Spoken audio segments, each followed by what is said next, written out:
With Tron Legacy's world being crafted out of these sharp, geometric and neon-accented shapes, it might be the most unique looking film ever made. But there's also something we can learn from this unique design about what makes a film cinematic and where modern day films are going wrong with their CGI environments to make them look like this. Because we can take all of those harsh edges and overt lines that are made so obvious by Tron Legacy's world and use them to reveal the underlying filmmaking tricks that every single Hollywood film secretly uses to draw us into the frame and control how we perceive the events of that film. And then we can use that to see how powerful cinematography like this is just as crucial to photorealism as any other aspect of visual effects, even including things like money or production time, and how by not doing these filmmaking tricks, the quality of modern CGI environments is just going completely down the toilet. So to uncover what exactly is going wrong here, we're going to break down the mysterious computer simulated world of Tron Legacy and use this to see why it looks so distinctive, how it exposes these secret tricks, and why modern films have stopped using them to their own visual detriment. So grab your kind of tight looking weird neon suit thing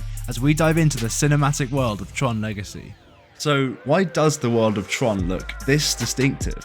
Well, this film began to enter development during the 2007 writers' strike, which meant that there were no writers available to write anything that they could go and pitch to the film studios with and secure the funding needed to actually start making progress on this film. So, because of this, the filmmakers decided that, for now, they would ditch the narrative elements of this film and instead solely focus on the film's visual elements, using this new focus to craft a unique and badass-looking world, full of impressive structures, character appearances, and technology that would all be so spectacular that Disney would have no choice but to greenlight this film. And so, the film's director, Joseph Kosinski, and his team set about to do just that. And with Kosinski having come from an architectural background, he wanted to place a major focus on the actual craft and design of the world of Tron, aiming to build something that genuinely conformed to logical design principles and structures, but at the same time, he also knew that this film had to stay in line with the visual style of its 1982 predecessor, which meant that he had to find a middle ground between the two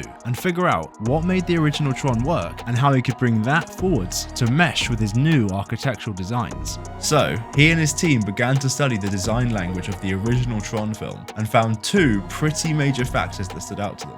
The first was that, because of the, nowadays, super basic computer tech used to make the original Tron's digital world, all of the geometric shapes in the film were very simplistic, often just being very polygonal, basic shapes with only harsh edges to break them up from one another. But at the same time, these basic shapes were complemented by these lines, which accented their harsh edges and travelled all throughout the frame. And it was in these light lines that Kosinski and his team saw true potential, as they realised that they could be used to direct the audience's eye around the frame and influence the way that they perceive the film's events to tell a much more potent story.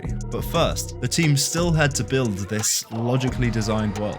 And so, Kosinski looked to real-world architects who also worked with strong geometric shapes, like Ludwig Mies van der Rohe and Louis Kahn, and used their work as a guideline to bridge Tron 1's anarchic shapes into modern world designs, which, when plunged into darkness and shot with a shallow depth of field, worked perfectly with these light lines to establish a jaw-dropping world that Disney had no choice but to approve.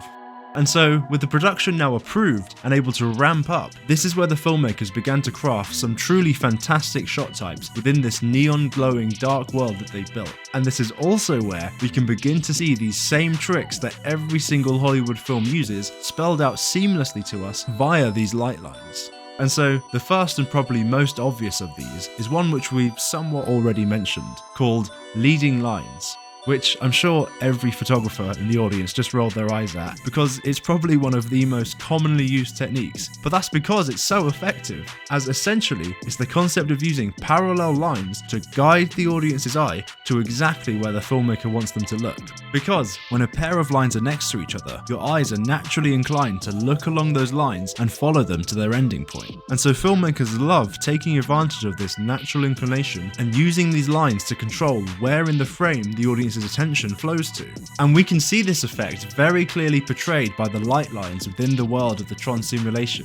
For example here, where the neon lines along the floor of this shot lead our eyes deeper into the frame, making us too feel as if we're a member of this crowd being drawn in by Clue's rousing speech. Or here, where the leading lines along the edge of the frame are used to contain the light bikes and emphasize their deadly, computer-perfected and organized structure.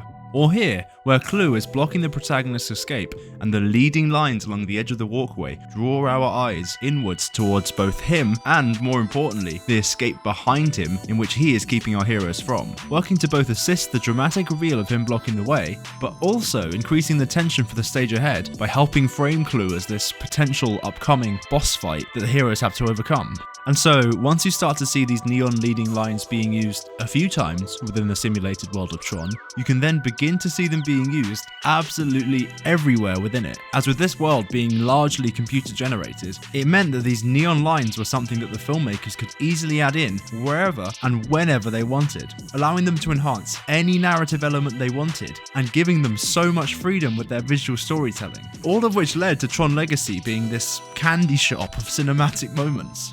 And so, with the aesthetics of the Tron simulation making this technique so obvious to us, we can then take this information and begin to see it being applied not only elsewhere in the film when they're not in the simulation, but also all the time across the world of TV and film. But now, it's just being done in a far more subtle way, because they're masterfully using these different shapes and harsh edges in the environment to lead your eye around, rather than these overt neon lights. And so with all of this, we can also begin to see how techniques like this can really help aid a CGI world's realism as well, because filmmakers can use these techniques to make something potentially distasteful, like a full CGI background, feel much nicer on your eyes, and something that can actually contribute to the narrative of the story as well, by enhancing its visual storytelling moments in those ways we discussed earlier, making it something genuinely purposeful, rather than just being some quick way to set the film on some other planet, which we'll get to soon. Because to really nail down what's going wrong here, I firstly want to quickly dip into just two more cinematic tricks that Tron Legacy uses, as both of these are also completely absent from these other films. And once we get to comparing their different visual styles, the negative effects of them not being used is going to become very crucial. So what are these last two tricks? Well, we can also use Tron Legacy's distinctive nature to expose how filmmakers manipulate perspectives and scales and the effect that that has on the audience. And a great example of that is in this shot here, as main character Sam goes to single-handedly fight back against the rulers of this city. Because here, the filmmakers have manipulated the shot's perspective to portray just how much of a monumental undertaking returning to this city is to Sam, as they framed the city to be much bigger and larger in the shot than Sam is, something which they've then further exaggerated by having the camera start down low and closer to Sam, before then looking upwards to emphasize just how imposing the city is as it looms across the horizon. And this vast difference creates that natural feeling of Sam being the inferior one when compared to the scales of the challenges that this city holds for him. And this is subconsciously setting the stage ahead as a more dramatic one in the minds of the audience, because seemingly Sam is taking on all of these giant challenges as just a tiny singular man. And so we can really begin to see the power of manipulating the camera's perspective like this if we start to move the camera around to change these perspectives and have it be the bike that is larger and more dominant in the shot. Because with this, the power dynamics of the framing begin to tell a completely different story about who has the upper hand over who. And we can see that manifested brilliantly in this scene here, with Sam's hippie dad Kevin Flynn looking out across the distance at this same city. But now, said city is shown as much smaller and weaker in the frame than it was before, because in this moment, Kevin has now been reunited with his son and finally feels ready to take back on the troubles of this world. And therefore, as such, the filmmakers have framed Kevin in that dominant position, overlooking the city which is now tucked away down here in the corner. And so, how filmmakers control scale and the effects that that has on the audience is another very important trick that we can learn from Tron's distinctive visual appearance. Because as you may have started to notice from the many clips of modern CG environments we've been playing throughout this video, along with their complete lack of leading lines, they also do absolutely nothing with the power of scale, with the proportions in their scenes often being manifested as just this totally flat disc, which, believe it or not, is also having a massive impact on the quality of their visuals. And so with this in mind, there's one final technique I want to pull apart before we can get into discussing exactly what is going wrong with modern day CGI cinematography. But before we get to that, are you interested in getting into the nitty-gritty of cinematography and filmmaking for yourself? Then I think it's time that I introduce the sponsor of today's video, Skillshare. Because Skillshare offers top learning opportunities led by genuine industry pros. So whether you're into filmmaking, marketing, social media, freelancing, or much more, then Skillshare really has you covered. I personally have been really enjoying Joe Simon's storytelling and film course, which laid out exactly how a lot of these visual storytelling tricks we've been talking about today play on our emotions, and it really helped with informing the backbone of this video. But it's not just about the classes. Skillshare itself is also a vibrant community of like-minded members who are all there with the same goals as you. So whether you want to start a new hobby or finally begin that side hustle you keep talking about, then Skillshare has you covered with a fantastic deal, with the first 500 people to click my link in the description getting an entire month for free. So don't miss out, click the link below, and let's dive into a world of creativity and learning together with Skillshare and grab this amazing offer while it lasts. Anyway, now back to the video. And so this final technique is almost a blend of these last two, as very similar to both, it's the use of specific shapes in the environment and how they can frame characters in certain ways, which visually communicates how they're feeling in that moment. Which, for example, is used in this moment here, where Sam learns just how trapped he is within this computer simulation. And this shot reflects that visually in a brilliant way, as all the characters are squished within this frame within a frame, which draws your eyes inwards and makes them feel smaller and weaker within the multiple layers of frames. Or another example of using shapes in the environment like this is here, with this door in the distance providing this massive border around Sam, purposefully making him look tiny in order to reflect how small Sam feels in this current moment. And so, as you can see, the main aspects of cinematography that we're pulling apart with this film is how specific shapes, lines, and scales in the environment can be used to influence the way that we move our attention around the image by manipulating both the world that exists around our characters and how the camera moves to frame that world. And so, with Tron Legacy starting to make this very obvious to us, we can begin to take these techniques and notice the exact same ones being used on every other good-looking film out there, just on a much more subtle level, to elevate them to that impressive cinematic quality. Which means if we take this information and look at something like the MCU or a modern Star Wars TV show, then we can really start to take a look at why the visual direction of their CGI environments has really taken a massive nosedive from the heights of Tron Legacy. Because in all of these shots, where the hell are you supposed to focus your attention on? There's no leading lines to direct the audience's eye to a specific place, no use of shapes or positions to frame something as important, and in all of these examples, the use of scale is usually impossible because the ground is almost always completely flat. And all of this adds up to build this very undesirable result, where the characters never look properly integrated into the shot, and instead look like they're just floating above this blurry backdrop.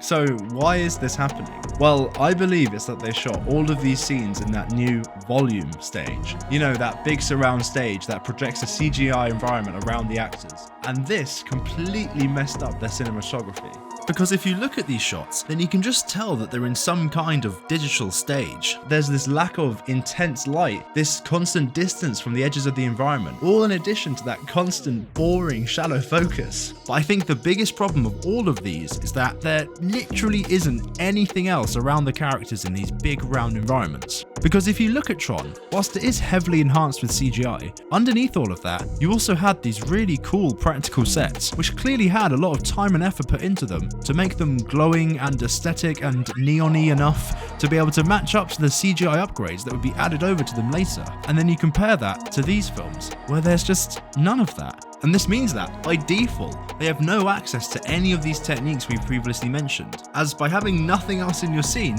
it means there's no shapes, or lines, or scales, or anything they can play with to generate any sort of good-looking CGI world. And so it's just baffling, because whilst Tron uses all of these different cinematic techniques to draw you into the frame and immerse you into its world, the complete lack of any of this in these shots means that they immediately repel you and give you that horrible CGI sludge feeling. So what's the solution to this? Because the volume isn't going away anytime soon. Well, the thing is, volume shots don't have to be completely empty like this. For example, the Batman used the volume all over the place and you can barely tell. So the problem isn't with the technology, but with the execution. because even within the films we're criticizing here, they actually provide the antidote to their own problem. As throughout Ant-Man, it was almost like there were two types of volume sets. Some which were those empty void shots where you just want to pour bleach in your eyes, but also there were somehow other ones which actually looked quite good. Like the restaurant scene, for example, where this entire back wall is made out of the volume, but in front of that, there's some actual set design that's been done, which means the characters actually do have some props and part of the world which they can genuinely interact with and kind of settle them into the shot, making the entire thing much more immersive and also look so much better because the filmmakers can play with all of this stuff in the environment to make some somewhat fun and interesting camera work, utilizing all these shapes and lines now available in the scene to help them craft both much more aesthetic and more narratively potent CGI. So if all of these shapes and all of these objects are so crucial to the realism and the immersion of the film, why aren't they doing this more often? With the power of the volume, this seems like a really easy thing to fix. You know, surely it's just putting some stuff in the volume with the actors. How hard could that be? Well, the thing is, whilst we've been told as the public that the volume is basically projecting the exact same background we see behind our characters here, this kinda, actually, isn't true. And it's just another one of the many examples of film studios lying by omission to cover up how much CGI and post-production really goes into these films, not shining any sort of spotlight on the work of hundreds of artists so that the studios can look like they actually care about authenticity, when really this volume is doing the complete opposite of that. So what's going on here? What do I mean by this? Well, for the volume to work, it needs to be able to respond to the camera's movement in real time. So when the movie camera moves one way, the volume's projection moves in the opposite direction to give everything that same movement you'd expect to see in real life. And so to make this live response between the camera and the environment work, the underlying technology is literally the exact same technology that video games use to give you that live response between the in-game camera and their world. Except now, it's almost like the movie camera is the in-game camera and it's the game that's being projected across the walls of the volume. And so with the volume basically being a video game, can you tell me of a single video game that has this much detail and realism and good lighting and volumetrics and all the other subtleties that we can see here?